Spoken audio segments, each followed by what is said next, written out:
Hi, welcome to the Norma Seder Project. I have been mentioning an 8-head ruler from the book of Revelation in my other videos, and now it's time to explain it, which isn't going to be easy. Revelation isn't an easy book to understand because of all the symbolism in it, but it's not impossible.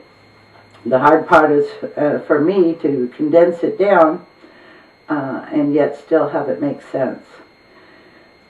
Okay. A beast is an empire. The body of the beast is the land of the Middle East, the empire ruled over. The head shows the dynasties ruling over large parts of that land at a specific time. In all of the Daniel's visions, God is telling only about 4 empires that will rule over the Middle East until the Lord returns. In Daniel, 4 beasts: the lion, the bear, the leopard with 4 heads, and the last beast with the 10 horns.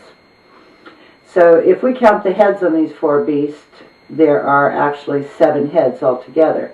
So that sets the stage. So let's look at the beast that John is shown in Revelation chapter 13. And he, Satan, stood on the seashore, and I saw a beast coming up out of the sea, having 10 horns and 7 heads. And on his horns were 10 diadems, crowns, and on his head were blasphemous names. And the beast which I saw was like a leopard, and his feet were like those of a bear, and his mouth like the mouth of a lion. And the dragon gave him his power and his throne and great authority. This is Daniel's 4 beasts condensed into one beast, with all the body parts made up of the Daniel 4 beasts. This beast has the 10 horns of the 4th beast that Daniel saw. Its body is made up of the leopard, which was the Grecian Empire, the feet of the bear, the Medo-Persian Empire, and the mouth of the lion, which was the Babylonian Empire. In Revelation 17:2, John is showing a beast having 7 heads and 10 horns. It is basically the same beast John saw earlier in Revelations 13, 1 through 10. But here in chapter 17, he is being given another view of the same beast for the purpose of giving more detail about it. So 17:9 says, "Here is wisdom. The 7 heads are 7 hills on which the woman sits, and they are 7 kings. 5 have fallen.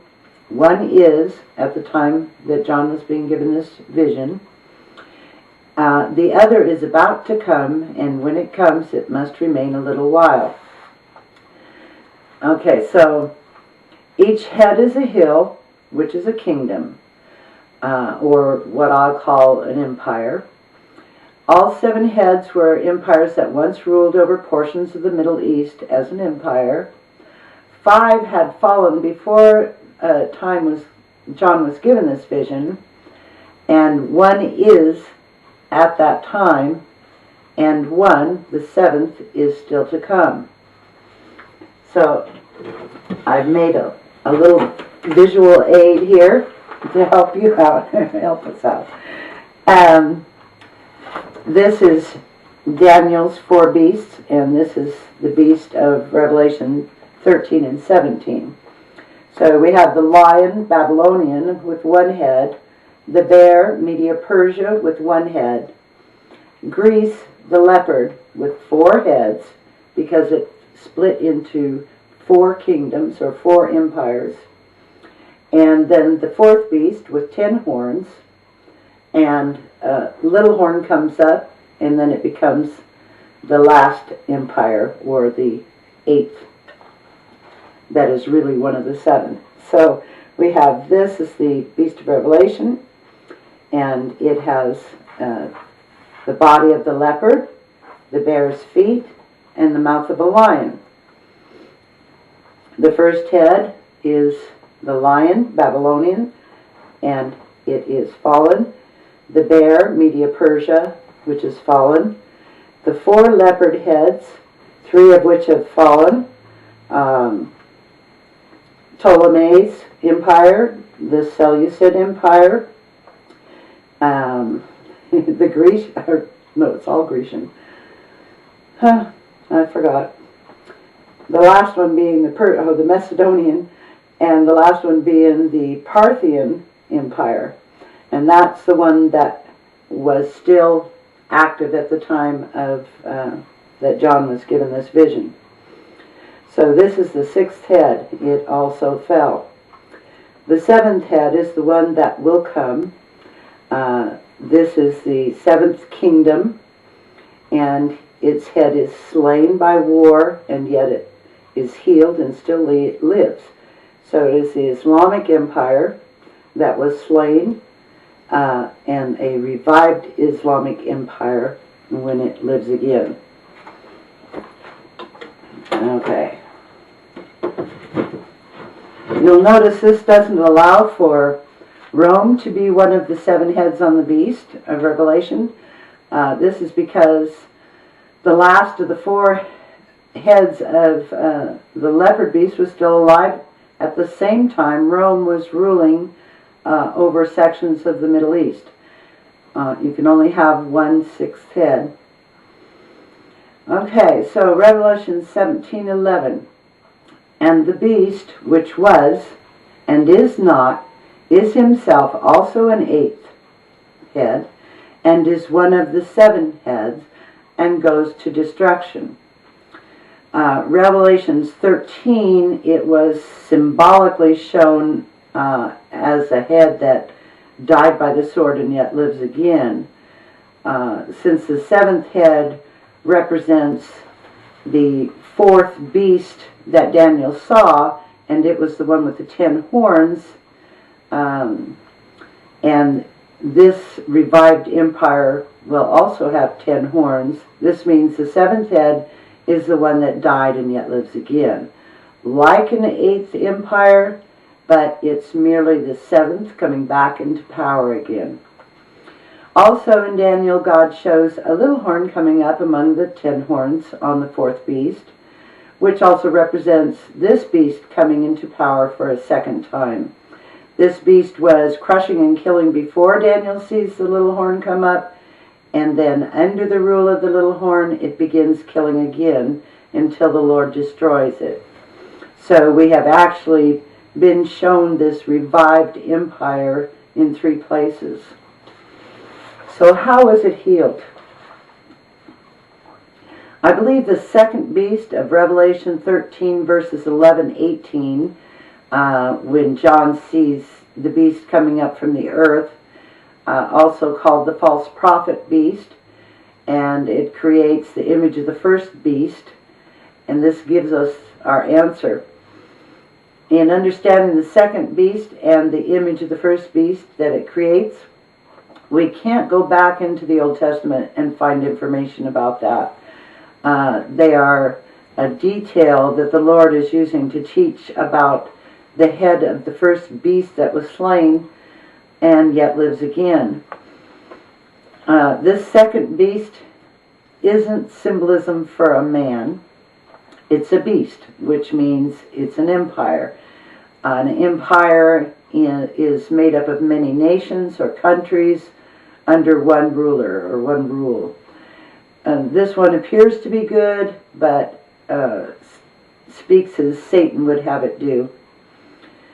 The word image simply means it looks like the 1st beast that John saw in Revelation 13, 1-10, meaning this image also has 7 heads and 10 horns, has the same body parts, and the history of the 1st beast. Since I believe this head that died was a former Islamic empire, then that's how I'm going to present this.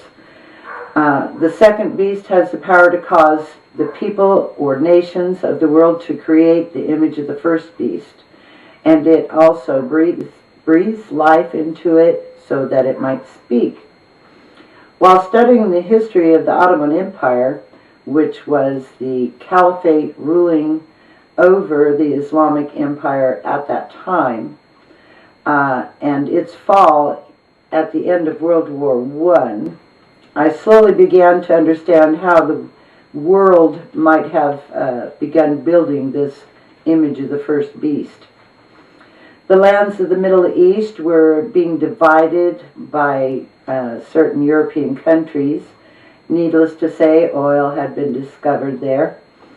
England and France were claiming some choice countries for themselves.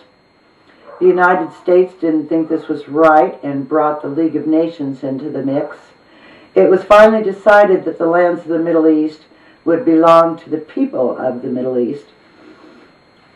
England provided a map of the area, drawing up new borders for the old provinces of the fallen Ottoman Empire, and this defined the borders for the countries of the Middle East that we see today. Kings were appointed for these countries. They became independent states in the 1940s, and from one royal family that was friendly to the Western world, a king was appointed over Syria and the newly formed Iraq. Iraq was actually 3 provinces, but they made it into one. I would say this is when the 10 horns received their crowns. They are 10 nations in the Middle East under self-rule. Later, these 10 nations will give their authority to the beast. The League of Nations was replaced by the United Nations. I believe this is the second beast of Revelation, called the false prophet. The United Nations was created to bring about peace in the world as advisors, but now they vote to make war against any country of their choosing that does not take their advice. If you have ever watched a night scene of one of these wars, you have seen that what looks like stars falling out of the sky, but they're actually missiles and bombs falling on Earth, and that could well be what was being symbolized for John in the vision. One of the things I do when reading Scripture is to look up some of the Greek words, because they will have more than one meaning, but yet the interpreters that interpret it into English have to choose one word. So the word I looked up was ge, G-E, and in the Greek it can mean not just world or earth, but a country, land enclosed within fixed borders, a tract of land, territory, or even a region. A region can refer to the whole Middle East. If I were Greek, I would have the option of using this meaning for the word ge. As an example, all the people of the land or region followed after the beast or worshipped the beast. It makes a huge difference. The image of the first beast is still in the process of being created. Breath has not yet been given to it so that it lives again as an empire. But when it is given breath, then it becomes the 8th head that is really one of the 7 coming back into power. So I'm out of time again. Thank you for listening, and God bless.